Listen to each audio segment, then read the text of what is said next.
Welcome, everybody, to Slab Stocks Podcast. I am your host, Nate, and today it is not a ding in corners. Not a ding in corners. We're not talking baseball.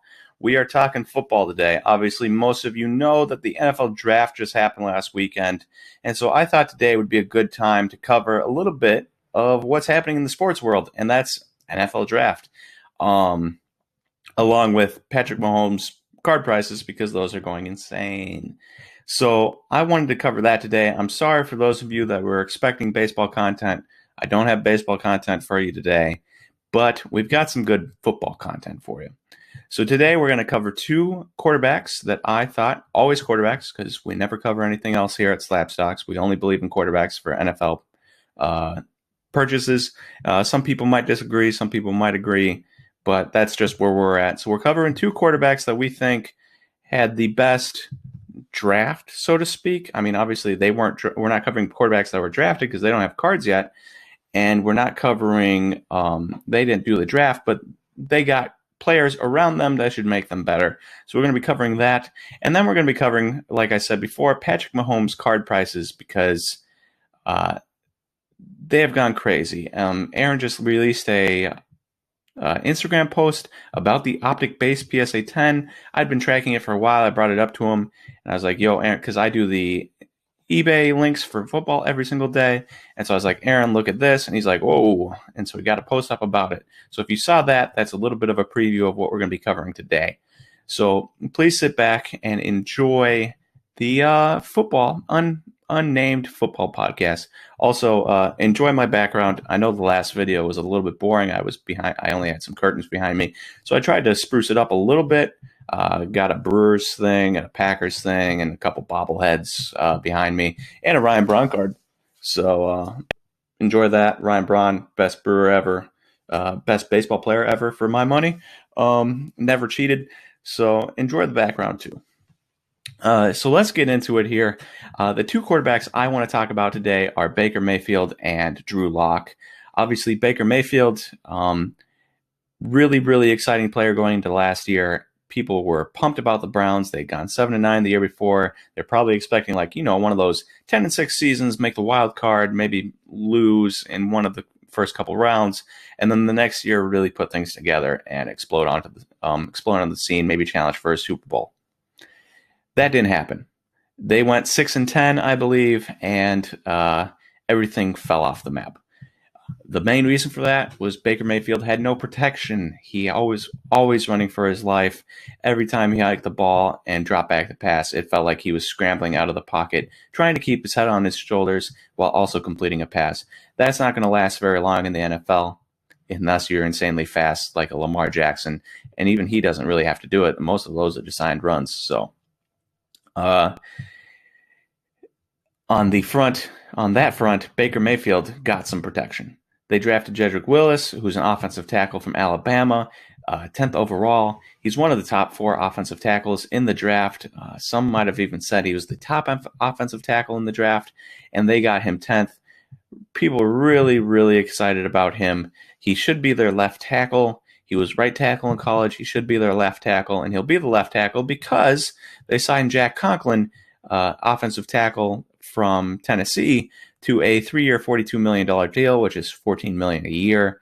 That would be the third highest salary for any right tackle in the league, and tied for 14th for all offensive linemen in the entire NFL, if I did my math right. It might not be tied for 14th, but it's somewhere close there, but I think I did my math right on that. And so Jack Conklin, he was a right tackle for Tennessee. I don't think you sign him and then move him over to left tackle. I'm sure they'll keep him at right tackle, so then Willis will have to move over to left tackle. But they got one of the better right tackles in the league, and they got one of the better left tackles in the draft, or offensive tackles, right tackle, left tackle, offensive tackles in the draft to be able to shore up their offensive line there, which is huge for Baker Mayfield to have 2 brand new tackles because he was running for his life constantly last year. On the offensive side, skill possession side of the football, they got Harrison Bryant, a tight end from Florida Atlantic, in the 4th round, 115th overall. He was the John Mackey Award winner, which goes to the nation's top tight end, and he was absolutely incredible last year? Apparently.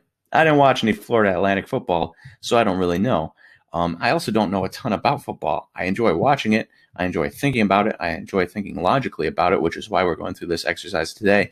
But I can't tell you much about offensive line play or tight end play, wide receiver play, anything like that, besides what I see with my own two eyes every week when I watch the Packers, right? I think most football fans are probably like that. I'm not one of those. Like in baseball, I love diving into advanced stats and this and that. I don't love doing that for football, but I enjoy thinking about it logically.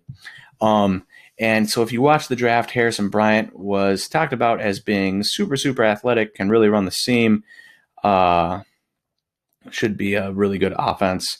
I thought they mentioned he wasn't a great blocker, which would be interesting because I think he played a little offensive tackle in high school and defensive end in high school, and then switched to tight end in college. You know, he should have practice being a blocker, but we'll see if that's true or not. But one of the better athletic tight ends in the entire draft, and a guy that should have probably gone higher, considering like he's similar to Mark Andrews, who runs the seam and is a really good pass catcher from tight end for the Ravens. And Mark Andrews went in the second round, I believe, maybe the third round, but second round. So Harrison Bryant should have probably gone higher. I mean, the Packers took a tight end in the third round that they think is versatile, but he's no pass catcher like Harrison Bryant. And then they also signed Austin Hooper. I should really stop moving my hands around and itching my face and stuff. That's bad videoing. They signed Austin Hooper for 4 years, $42 million at $10.5 million a year. He's the second highest paid for annual average value for tight ends behind Hunter Henry, who was franchise tagged for $10.6 million this year, which is only $100,000 more. He has the highest total guarantee, though. He's guaranteed $23 million of his $42 million. That's the highest guarantee for any tight end in the league. And last year, if you're wondering, Austin Hooper, he went for 75 receptions for 787 yards, 6 touchdowns, 10.5 yards per reception, and 77.3 catch percentage. So good numbers all around. He didn't play the entire year. He could have probably been a 1,000-yard receiver out of tight end if he'd played every game. And he's a pretty good blocker, which will just add to the fact that, you know, they drafted Willis and signed Conklin. You get a good blocker in Austin Hooper. They really revamped that offense through free agency and the draft. And then they still have David Njoku, their former first-round tight end, who really fell into the doghouse with Freddie Kitchens, but should come out of it and is a nice player. They still have Nick Chubb and Kareem Hunt, who are two very good running backs. And they have Odell Beckham and Jarvis Landry, who are two really, really good wide receivers. So overall, their offense should be incredible. I'm a little worried. You know, a couple things that could derail them is, one, Kevin Stefanski, new offensive system. He came over from the Vikings. He's got a new offensive system going here. Will it take him a long time to learn the offensive system? We don't know, especially with COVID-19 going on right now and the whole maybe having spring practices online and, anything like that. What are they going to do? When are they going to be able to practice together and learn the system? We don't know. Nobody has any answers to that yet. So we'll see what happens there. New offense is usually tough to get acquainted to already. The Packers went 13-3 with a new offense last year, but that's not normal. So it'll be interesting to see what happens there. They got a lot of vets, which should help them, but still Baker Mayfield's only in his third year. We'll see. The nice thing about Kevin Stefanski is apparently he really likes tight ends, and now they have 3 good ones. So that should be a really big boost, especially for Baker Mayfield, security blanket wise. And then the next thing is Baker Mayfield. Something that could derail them is Baker Mayfield himself. Do we know if he's actually any good? Not really. He had one good year, and then he was terrible last year. Obviously, it was mostly because he was running around for his life. But we don't really have the answer to if he's good. That being said, I'd be willing to bet on it. His base PSA 10s are going for $110. If he's any good with the new offensive line and the new tight end talent he's got around him to go along with his running back talent and his wide receiver talent, he could really light the world on fire. I wouldn't be shocked if he does. and $110 for a base PSA 10 is a pretty good deal, considering Drew Lock, the second guy I want to talk about, is currently chilling at $260 for a base Prism PSA 10. $260 for a guy that played, what, 6 games last year, 7 games last year, looked pretty good. And as we're about to talk about, got a lot of more talent around him. But I'm not paying $150 more for a base Prism PSA 10 for Drew Lock than I am Baker Mayfield. That's outrageous. I can get 2 Baker Mayfield Prism PSA 10s and save a little money off the price of 1 Drew Lock. I'm doing that all day. So going into Drew Lock and what he got around him, he got Jerry Jeudy, wide receiver from Alabama. He was one of the 15th overall. He was one of the top wide receivers in the draft. He's 6'1".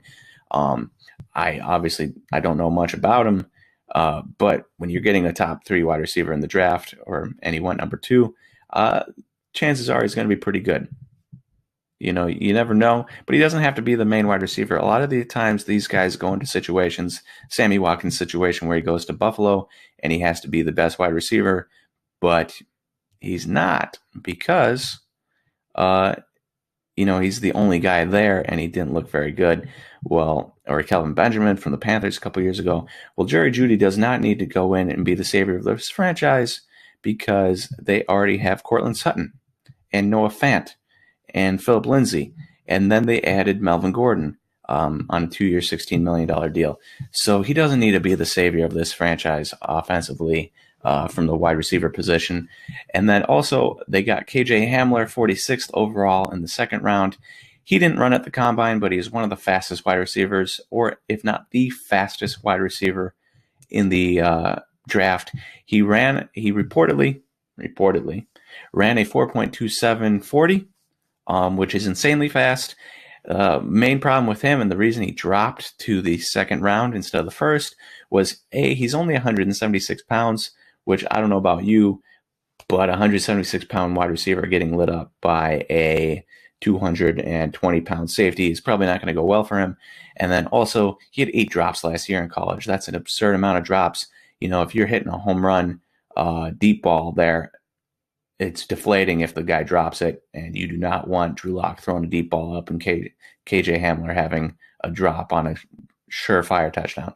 So a little scary there, but still a ton of speed to go along with Jerry Jeudy, to go along with Cortland Sutton, to go along with Noah Fant and Philip Lindsay, who's really, really good, and Melvin Gordon, who obviously is good. Nobody really wanted him, but he's still good.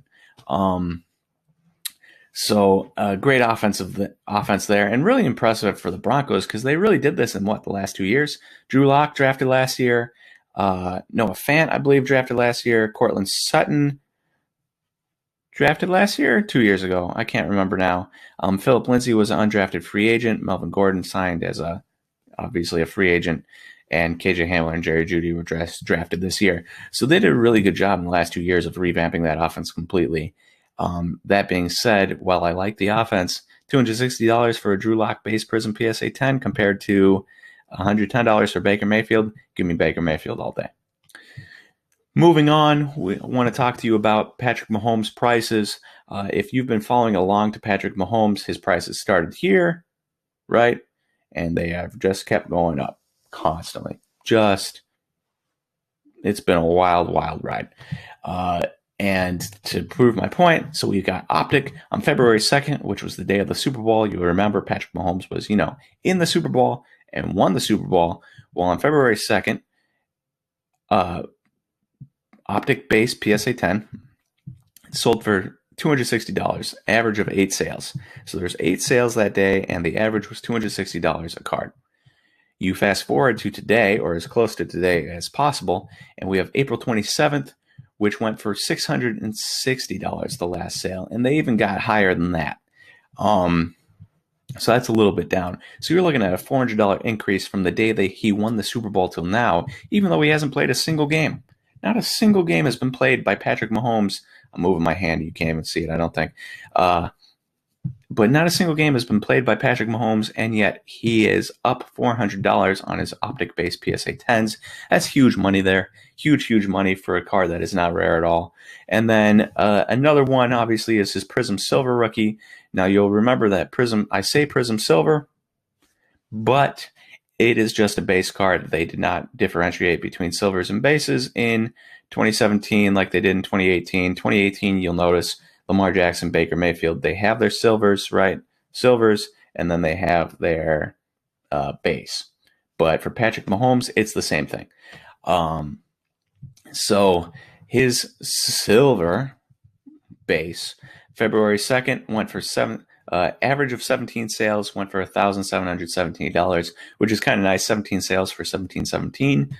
Just a nice little thing there. I don't, just looks good. It looks good in my notes. You can't really see it, but it looks good in my notes.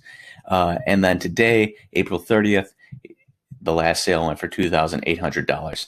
So that's a huge increase of $1,000 there, but not as good percentage-wise as the Optic. Now, the reason for this, he obviously hasn't played any games, and you're looking for a reason as to why this is happening. And I think it's because, there's new money coming into the hobby every day. Every day you're seeing prices go up because new money's coming into the hobby. I just talked to this yesterday with one of my guests that came on for an interview, and we were talking about the fact that with the new money, these guys are just paying outrageous prices because they can, and prices of all these big time guys, the Tom Brady's and the Michael Jordans, even though Michael Jordan has the documentary out on ESPN right now, the Allen Iversons and the Shaqs and the first year Prism Drew Breeses and Tom Brady's and Peyton Manning's and all sorts of stuff. All of those prices are going up because of all this new money into the system. And so they're looking at guys and they're looking at all-time greats. I mean, obviously the Drew Locks of the world are going up, but also the all-time greats are going up. And if you're looking for the next guy to be the next all-time great, the next guy that looks like he might be able to be the best quarterback to ever live, it might not happen. But if you're going to bet on anybody having that potential, it's going to be Patrick Mahomes. He's already won a Super Bowl. He's already won an MVP. His conference got weaker with no Tom Brady in it. Tom Brady moving to the NFC. So all of a sudden he's primed to just battle. Deshaun Watson and the Texans lost DeAndre Hopkins. So, they're about to go down a little bit. So all of a sudden it's just going to be Patrick Mahomes against Lamar Jackson for the foreseeable future, presumably, unless a Baker Mayfield led team or a Drew Lock led team or a Sam Darnold led team or a Josh Allen led team jumps in there, which I don't see happening anytime soon. It looks like it's just going to be Patrick Mahomes against Lamar Jackson.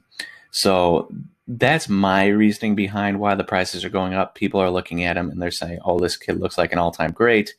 What is $2,800 to me today when this card will be a $6,000 card in 15 years, right? So I don't, I can't blame them there. It's probably going to end up being a good deal, $2,800, because of what Patrick Mahomes looks like. On the other end of the spectrum, though, you've got Lamar Jackson, who also looks like he's going to be one of the best quarterbacks in the NFL for the foreseeable future. Him and Patrick Mahomes, 1 and 2, in whichever order they finish in the next years, they look like a couple of the best quarterbacks, or they are a couple of the best quarterbacks already, and they look like they're going to be a couple of the best quarterbacks for the foreseeable future. Well, Patrick Mahomes or Lamar Jackson's Prism base are $600 PSA 10 or close to that, and so you can pay $2,800 for Patrick Mahomes or $600 for Lamar Jackson. That's a pretty good deal. Of course, I wouldn't pay that $600 for the Lamar Jackson because his select field level silver PSA 10s are going for like $415 to $425. Select field level Prism or select field level silver, I keep saying Prism, is a way more rare card than his base Prism cards, and yet they are going for almost $200 cheaper. So I would take the select field level all day, the silver that is, all day over his Prism base, and especially because Lamar Jackson, he already had Mark Andrews and he had Hollywood Brown and Melvin Ingram, Mark Ingram, not Melvin Ingram, the defensive end, but Mark Ingram, the running back. And then he added to that J.K. Dobbins, one of the best running backs in the draft from Ohio in the second round, and they added Devin Duvernay from Texas, who's a slot receiver, who is one of the faster wide receivers in the draft. So they added offensive weapons to the team for Lamar Jackson, and that will be very interesting to watch him play. So if you're not comfortable paying Patrick Mahomes prices, even though it could be a good deal. If he doesn't get injured and he continues playing the way he does, and he doesn't pull an Andrew Luck and retire at 29, could be a good deal. But if you don't want to pay those prices, look into the Lamar Jacksons, especially like the Select. Prism is going up, right? And Optic is going up, and Select has kind of stayed down. So if we can get that up to where the others are, you could see a huge, huge boost, especially for a guy like Lamar Jackson, where you're getting a pretty stinking good deal on a field level silver for $200 less than the Prism base. So that's where I'm at. If you don't want to pay those Patrick Mahomes prices, and they are insane, look into the other guys. Look into Lamar Jacksons. Look into the Baker Mayfields, the Drew Locks, the Josh Allens, the Sam Darnolds, any of those guys, and see what you can do. Anyways, I hope you enjoyed this unnamed football podcast. Hopefully we'll come up with a name and cover a little bit more football.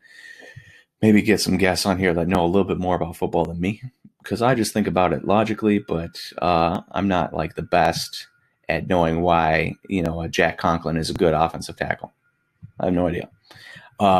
So hopefully just a little bit of logic helped you guys, or you guys enjoyed this video. I try to get a little bit more football content out as the weeks go by and we get closer to football season, and along with the baseball content. So thank you all for listening to this podcast. I hope you all have a wonderful rest of your Friday and a wonderful weekend.